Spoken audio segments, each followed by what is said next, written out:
I've really been styling and collecting my entire life. When I was little, I would go out with my family on nature walks or along the beach, and I would collect shells and pine cones and butterflies and all of these great little items from nature. And I would bring them home, and that's where I started collecting and really creating memories. And it became a way that I interacted with the world around me.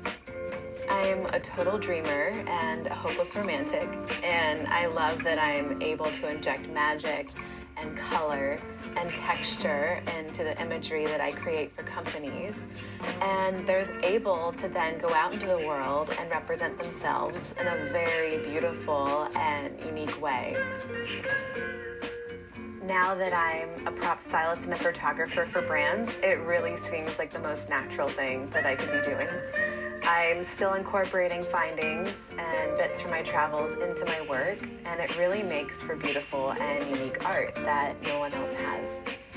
You know, whether I'm creating images for a jewelry company or a new lookbook for a textile line, I really try to make everything that I do completely unique so that a company can stand out in a very crowded room.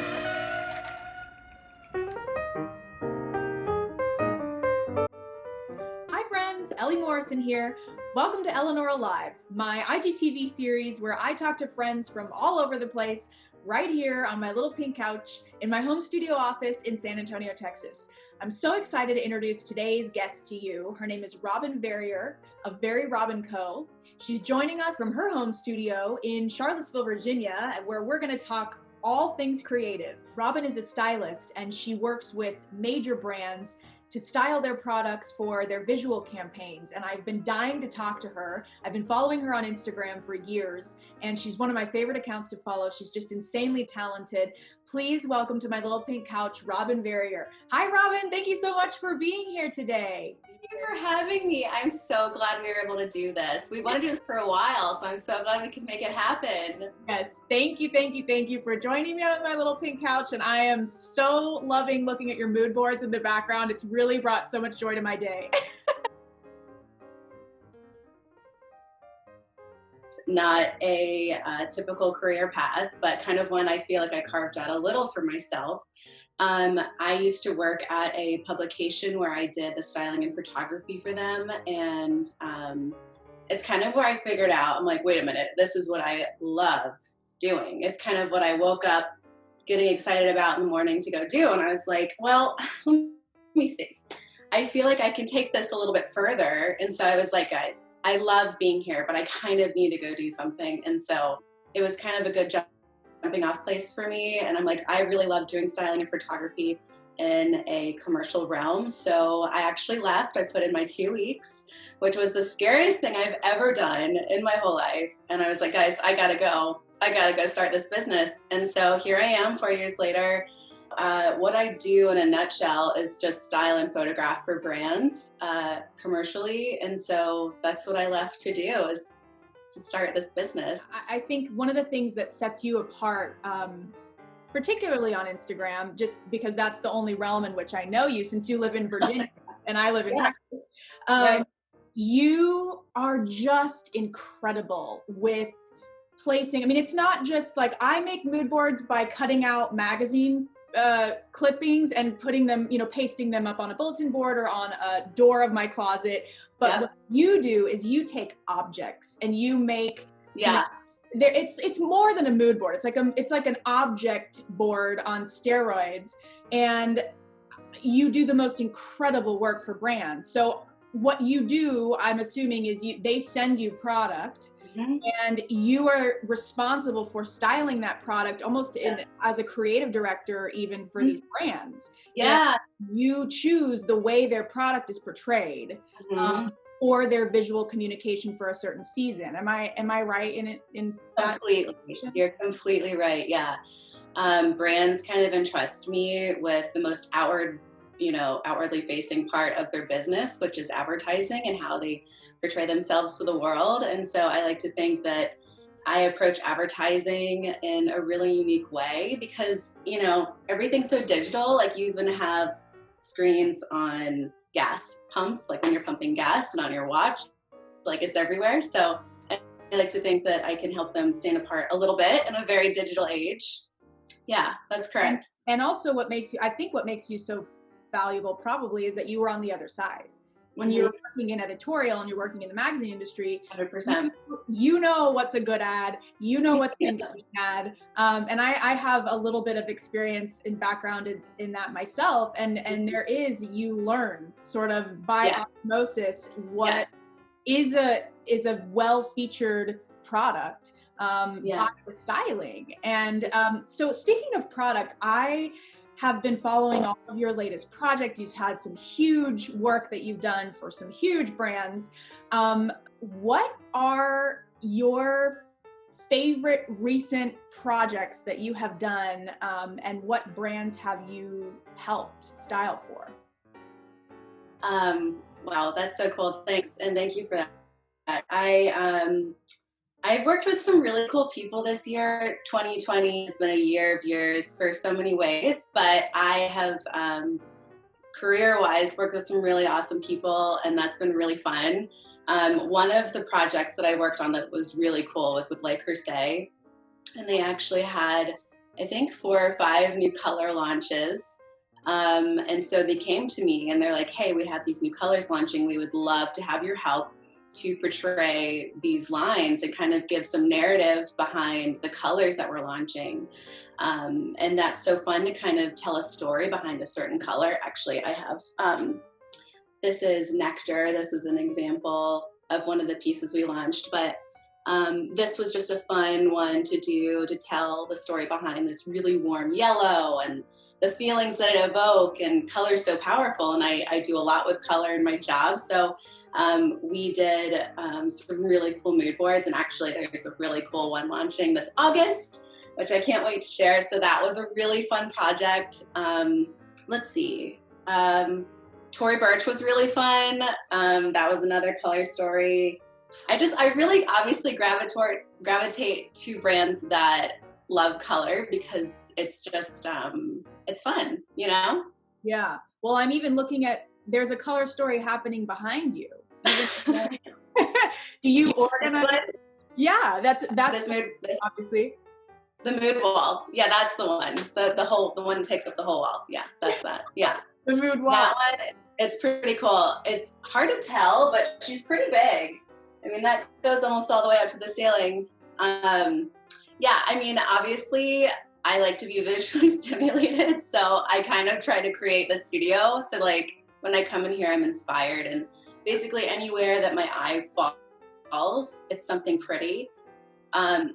This is a little overwhelming because it is my studio, and I jokingly call myself a professional hoarder, so because I have so many props that I work with.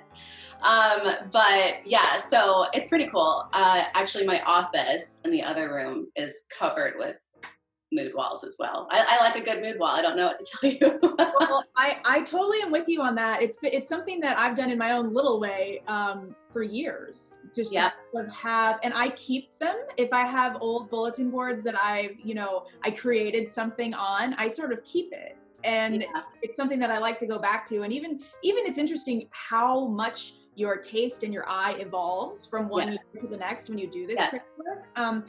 Speaking of mood walls, one of the big projects that you've done over the past year is making a mood wall for Julia Berolsheimer's Gal Meets Glam, the coat launch that I saw on Instagram. And you went to New York City to do that. I mean, it's something I've been wanting to ask you about, just to chit chat about what that experience was. I admire her so much in the work. Yeah, she's awesome. That was such a fun project.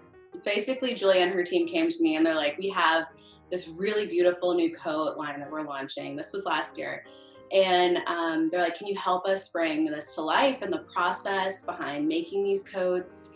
And I was like, yeah, that sounds so fun. And so what happened is I flew to New York and I created 2 9-foot tall mood walls. I mean, 9 foot by 4 or 5 feet. I'm talking like huge. And I took all of the things that I needed to make these mood walls in one tiny carry-on, which it's a lot of planning. And it's actually really funny because when I flew for that project, the bag that was my carry-on was the stuff that I was using for the mood balls. Like I checked the bag with all of my clothes in it because I was like, this bag is coming with me, hell or high water. Like, so that was really fun. And so I was able to kind of, the whole point of a mood board is to like tell a story. And so it was like pieces of the coats, the fabrics, sketches of some of the designs they were doing. It was really neat to kind of show like a full encompassing,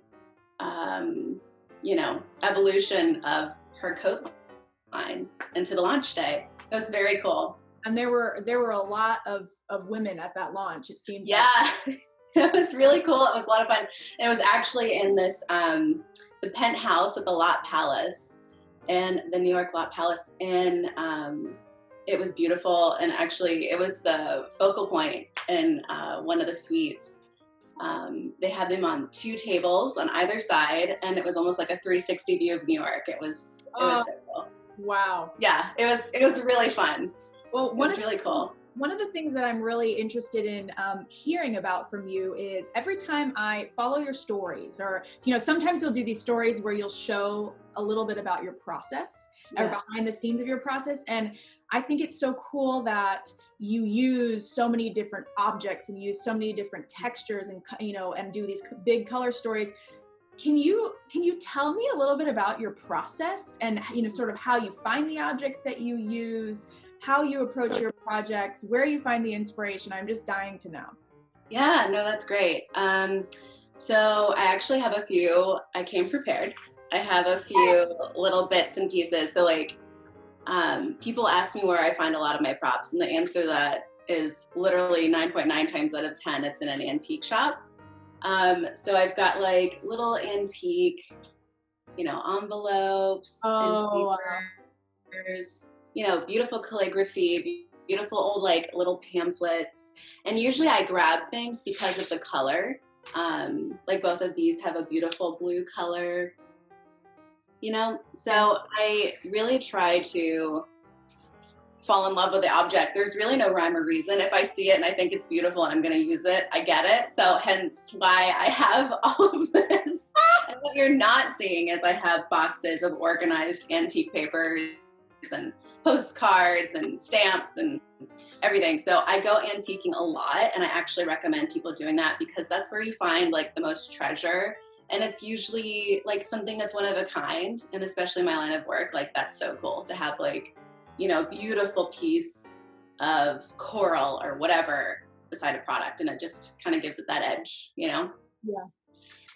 It's so fascinating. And even with decor, a lot of people even will just message me. Like if I post something of me in my kitchen doing whatever, they'll say, oh, I love that kitchen island. Where did you find that? And I'm like, well, it's actually an antique vanity, and I found a random butcher block, and it happened to fit on top of it. Like, antiques are they're treasures of history. Yes, they are. They're such treasures. And I'm such a nerd, and I'm wildly nostalgic. So I just kind of love giving life to something that's old. And it's honestly like the best form of recycling. And it's kind of a win-win because you can sometimes find some really great deals. Like it's also just fun to go hunt for things, it's kind of a thrill to go, you have no idea what you're going to stumble upon. It's so true. And also it's really cost effective. A lot of people don't maybe realize how, antiquing is a really cool way to get very high value objects into your life and your home. Yeah. It's funny. Some of my most dear treasures are things that didn't cost a lot of money. You just have to know where to look and have the eye. And even if you don't, you can always stumble upon something beautiful.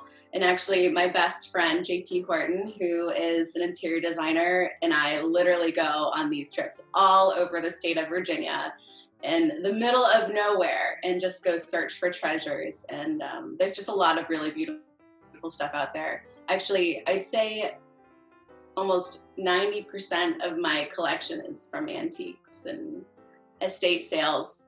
So it's pretty cool. Lots of cool things. Well, it also in here. and it gives your creations such an authentic feel. because Yeah. you can't manufacture what you make. And I think Yeah, exactly. They're usually they're pretty cool. They kind of help add to the narrative of a story. If you've got a really killer piece of something that most people haven't seen before, and I get messaged a lot, they're like, "Where did you find that?" I'm like, "An estate sale, or like, this is from someone's basement, and they sold it to me." well, You know? and you made one of the things I also love is you made a desk calendar. I did, yeah, right. I have her right up there. Oh yeah. So Mhm. did you take a series of projects that you created and then sort of put that into a print project? That's a really great question. So I had thought about putting my work on something, a product, because the work that I create for brands is all digital. And I'm like, it'd be really cool to have like something tangible that people could have, because people have loved these mood boards, which has been so cool. And so it's like, well, let's try a desk calendar. And it's funny how you're like, oh, let's try this. And I mean, like anybody. And it's so much more work than you think it will be. But it was totally a labor of love. And so I actually took my monthly mood boards and put them into one calendar. So I've done it 2 years in a row already, with 24 different mood boards. And it's been pretty cool. Yeah, because I make a mood board every month. And so I just turn those monthlies into one calendar. So that's part of your practice, is to do your own mood board every month aside from Yeah. Yes. Yeah, I do my personal mood boards. And that's just something I started doing, and now I kind of can't really stop because they've become such a thing, but I really enjoy them. They're a lot of fun. Yeah. And the question I have for you is, when you're creating sort of this object board, when you're styling for brands, are you creating on the floor, and are you shooting aerial? Okay. Yeah. That's so you're standing above everything and sort of styling it. Yeah. Actually, behind me, I have August's mood board on the floor, but I can't show that one yet. But yeah. They're pretty huge boards. I don't think people realize when they see them on their phone, but they're just huge boards, and I put a lot of stuff on them. And it's actually funny, I create physical mood boards because I don't really do like Photoshop image placement kind of stuff or InDesign. I like to use physical things because that's really what speaks to me. I find beauty in stuff, and objects. And so that's kind of how they came to be, is just a collection of these beautiful things I stumble upon and put onto a board. So, a quote comes to mind while talking to you that I first read years ago, and I'd be curious to get your take on this, because I think, especially on Instagram, it's everybody's creative highlight reel or their career highlight reel, and the work that you do is just out of this world. It's incredible, it's flawless, it's all the things. And you can be like, I'm just going to make a flower crown today out of things I've foraged. And then you do this whole story and it looks like, like this great, amazing thing. And I'm like, how does she do that? But there was a quote that I read years ago when I first started creating digitally. And it's by Ira Glass. And it is to the tune of like, if you're a creative, you set out with a certain taste in your mind, and you have to create things for many years before what you put out matches the vision that you have in your head. Mm-hmm. And I thought like that really resonated with me at the time, and it motivated me to just keep churning things out, because it takes a certain amount of time for you to make things where you look at it and you're like, oh, I like this, or I'm not embarrassed to put this out into the world. Yeah. Have you found that to be the case? Did you just start right out perfect, or has it taken you several years to sort of? No. It has taken years. It really has, to kind of figure out what my personal style is, and not just what my personal style is, but as an artist, what do I want to put out into the world? And artists have the ability to move people. We can move people with the work that we put out there, and I don't take that lightly. It's taken a long time, and I'll tell you, I actually am just constantly working on my craft or on different ideas that I have just to try. I think playtime as a creative is kind of one of the best ways of kind of furthering your skills and trying new things. So I try to play as much as I can in the studio and try new techniques and whatever. So yeah, it's taken years to kind of figure out who I am as an artist and what, you know, my look is, if you will. So yeah, it's funny because I even look back on things that I did a few months ago and I'm just like, what was I thinking? You know, like it's something that's always evolving. So yeah, absolutely. And I think it's going to be like that for the rest of my life. I don't think I'll ever sit down and be like, that's it. Do you know what I mean? Well, and that's keep changing. Yes, I think that's the point, is that, you know, we should always be evolving, and the joy comes out of the playing, the process of play, you know, and that sort of exploration of who we are inside. And another thing that has hit me recently is that I've sort of done like a little bit of a shift of the way that I'm approaching my social media, because I have this whole other side of me that isn't the aesthetic, like curated side, and it's more of the performance side. Yeah. Yes. Yeah. It's less of the visual. That.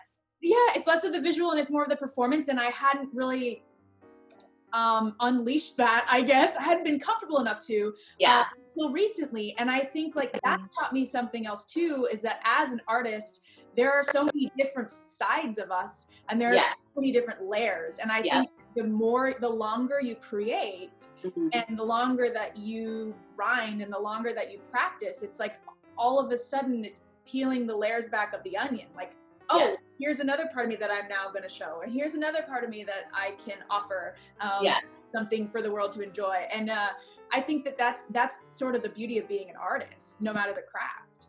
Yes, 100%.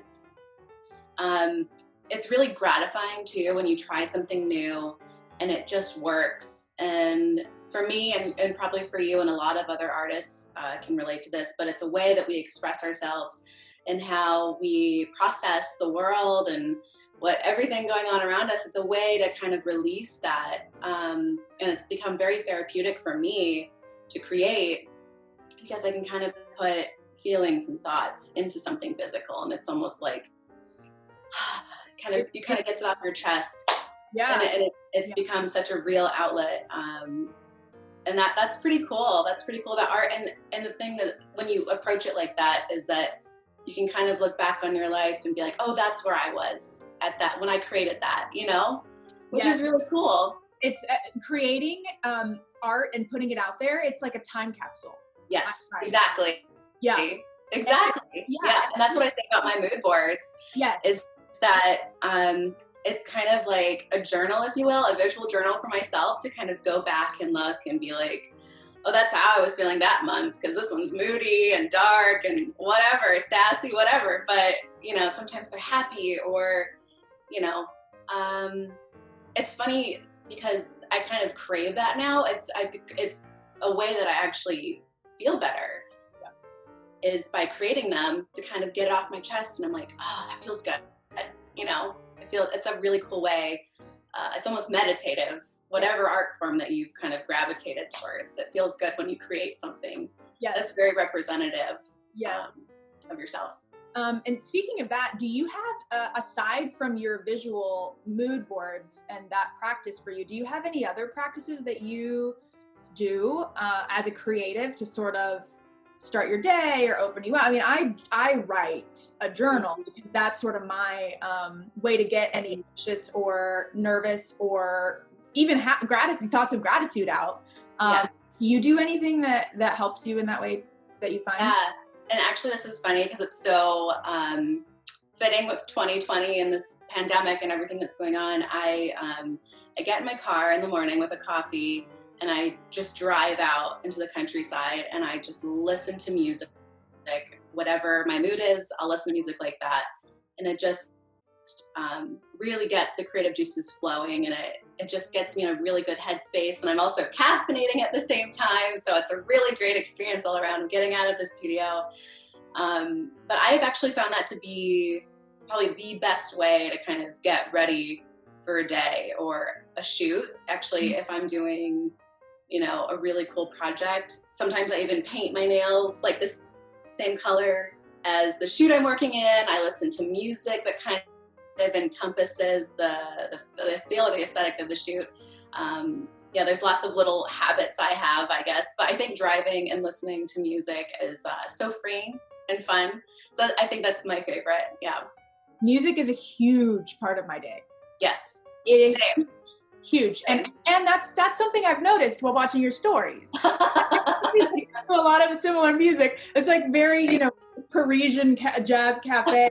I've heard some stuff in your background, and then, classical music, jazz, all of it. I started doing that years ago, and maybe it was because as a kid I danced and music is so much more in me than I realized, or maybe it's because I did musical theater or whatever, but it gets, even before this interview, I put on musical theater, and I am getting ready in the bathroom, and it's a way to get my energy. It's so true. I think in this, everybody's different, but I feel like people who are usually creative experience the world in unique ways, and music is so moving, and I think most people feel like this. It can really get you excited, or it can make you feel better.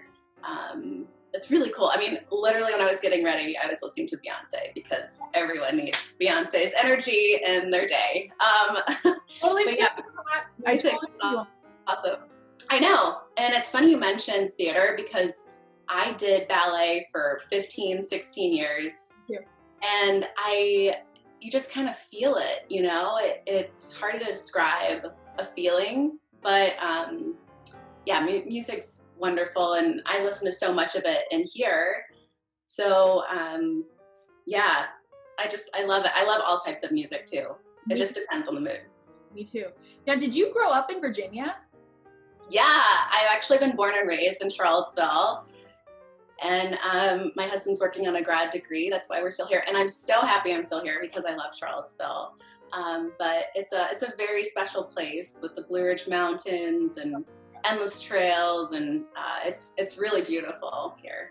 Something that I think I always sort of knew, but I took for granted until the pandemic, and that was nature, and the power of nature as not only inspiration, but also as a sanctuary, and a safe haven from all the things that are going on. And another thing that I've started doing is just going with my coffee in the morning and stepping out into the back garden and just listening to the sounds of nature, to remind me that everything has a rhythm, everything has a place, everything will cycle back to what it was before. Everything evolves constantly. And I think one of the things that I see as an influence so much in your work is the influence of nature.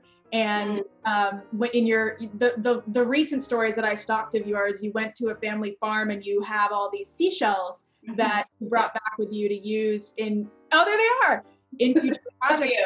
Yeah. Can you talk a little bit about nature and how that sort of influences you creatively, and how you use objects of nature for your work? Yeah. And I actually really love that you said that you see that a lot in my work, because that is my biggest inspiration, is nature. Kind of like what I mentioned earlier, I'm very visual, and so when you go outside on a walk, or even if you're just sitting in the grass and looking down, you see the little ants running around or whatever, there's always something going on, and it's just so alive and just beautiful. And it's funny because, like I also mentioned, it's hard to describe a feeling. It's very peaceful and bigger than we are. Yeah. So it's very grounding to go out in nature and just be like, and so I do love a good shell, and I've got some here. These are some that I got, but it's just really cool how perfect is that? I know, I'm such a nerd, and I actually collect fossils too. I'm a huge nerd, but it's really cool because these are all things that were created on their own. They weren't man-made, and I find so much inspiration in things that just are. And nature is, and it's just so lovely. I'm a big tree hugger. Yes. No, it's pretty cool. Yeah. Everything from when you look at a beautiful leaf in like a nursery and you're just like, I love that color combination. I would have never thought of that. It's just stuff like that. It's very cool. What's interesting too is that I I was in the tradition, just like you, the sort of corporate traditional work environment before I went out on my own and really sort of went inside and became the creative version of what I am now. Yeah. And one of the things that strikes me as such a vivid memory during that whole process of the transition was like when I started to slow down enough to notice things like what you just said. Mm-hmm. And it was because I worked through The Artist's Way by Julia Cameron. I don't know if you've ever seen that book. Not. Yeah, my sister-in-law recommended it to me years ago when I was in sort of the more structured environment, and I, confidentially went to her and said, like, I feel like there's something in me and I don't know how to access it. I don't know what to do. And she said, you've got to read this book. It's a workbook, work through it.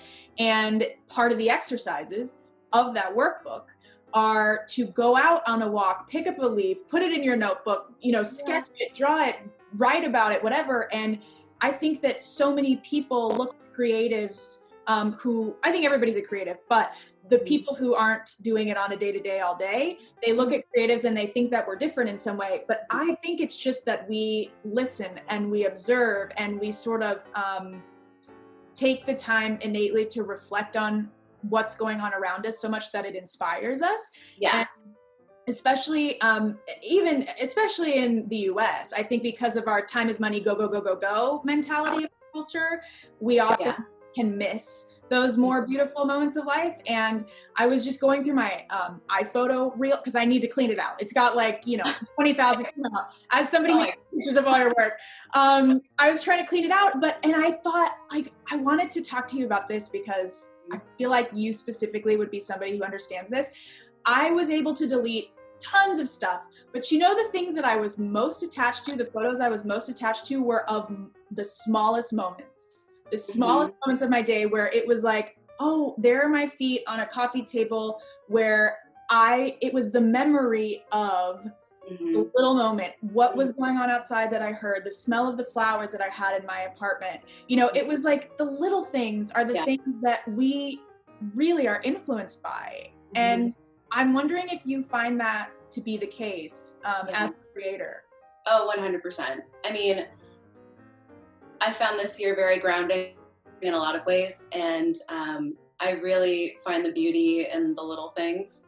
Hence why also I love what I do, because I find beauty in little things and in objects. And I think as you made a good point, everyone is creative in their own way, 100%. We all find our outlets in this life, the thing that bring us joy and a way to express ourselves. When I used to work in an office too, like when you'd go out for your lunch break or you would take a second, you'd kind of be like, oh, the sun is shining and the trees are blowing. Look at this butterfly. I think we're so busy. We live in a culture where, at least in America, we kind of glorify busy. And I think we miss a lot. And really at the end of the day, life is just a bunch of little moments and little memories. And I think people, I've found, really gravitate towards the real and the meaningful. And that usually circles back to these little small moments of say you're sitting in the grass at the dog park with your dog and she did something cute, or it's the little stuff I think that we look back on, and I think it affects us the most, instead of these big moments. It's usually the little ones that kind of hit home. Yes. And the most, something that as an antique collector, I think that those antiques or those objects, they memorialize those memories, those tiny moments. That's what you're holding on to, are these these little moments in the lives of other people, or the people who come before us. That's something about antiques and history and collectibles that means so much to me. It's I would wear this ring that I'm wearing. It's so pretty. Pretty. I knew you would love it. My mom gifted this to me. It belonged to a dancer on Broadway who had a storied career, and she was a pioneer of her field. And I've never seen her. She passed away many years ago, but the fact that this ring was on her finger in New York City when she was dancing, and it's now on my finger in San Antonio. The energy. It's just that that Yeah. story that you hang on to. Yeah, no, totally. And it's funny you say that because I do go antiquing a lot and I'm at estate sales, and I don't know, it's kind of like you're giving me something that was old a second life. And you remember usually, or I do, it's crazy. I remember where I got most of these things and who I was with and what I was doing. It's like a little memento of a small moment in time. And I think old objects carry a lot more weight than new stuff. Usually, at least for nostalgics like us, people who gravitate towards nostalgia. I think that's really cool because I think what you do brings that context to new objects on the market. Like cool. you work with new products and new objects that are on the market, but you bring them such grounded, nostalgic, like such a narrative that gives such added context to the product that's fresh and new, because of the way that you layer it with all this different history and moments and memories. So I just love watching you. Oh, that's so cool. That means a lot. And it's been really cool to get so many cool emails and texts and messages over the years, because I usually work in the studio or in my office by myself or having Zoom meetings with clients. But it's funny to know that the work that I put in my Instagram or put out into the world can move people, and people get excited about it. Like that's so cool, because I'm here in my studio and then people end up seeing it, and that's just what a cool world we live in, so we can share everything digitally, to people we would normally have never met. I think that that's a beautiful part of social, It is. Well, speaking of social, how can everybody get in touch with you? Where can they follow you? Where can they find you? I try to be really good about responding to Instagram DMs, but I really appreciate an email just because I'm able to keep track of the ones I've read, ones I haven't read. So usually email, or I have a form on my website that people can fill out and send me as well. So I think mainly email and website form are probably the best. And then your Instagram is at Verry Robin Co. with 2 R's. Yes. It's actually funny. So Verry Robin, obviously my name's Robin Verrier. My original Instagram handle before I started my business was just Verry Robin, because I'm like, well, I'm sharing stuff that I love and it's very me, so whatever. And then when I started this business, I was like, I'm going to hang on to that, because this business is also very me, and I'm creating things that mean so much and bringing visions to life. So I'm like, I'm just going to carry that over and make it Verry Robin Co. So just add a CO at the end. So the handle's Verry Robin _co. That's my Insta. Well, highly recommend that everybody who is not currently following Robin go follow her for some visual feast. It's just like incredible what she does. You need to come over after the pandemic and we can hang out and create in here. Girl, you are going to be antiquing. I'm dying to go. 100%. 100%. I miss that. So yeah, that's absolutely going to happen. Well, I can't wait. Once we get through this pandemic, we're going to get to the other side, and I'm going to come visit you in Virginia, and we're going to go antiquing, and we're going to have antique bonanza. Oh, yeah. Can't wait. Love it. I cannot wait. Ellie, thank you so much for having me. This was awesome. Take care.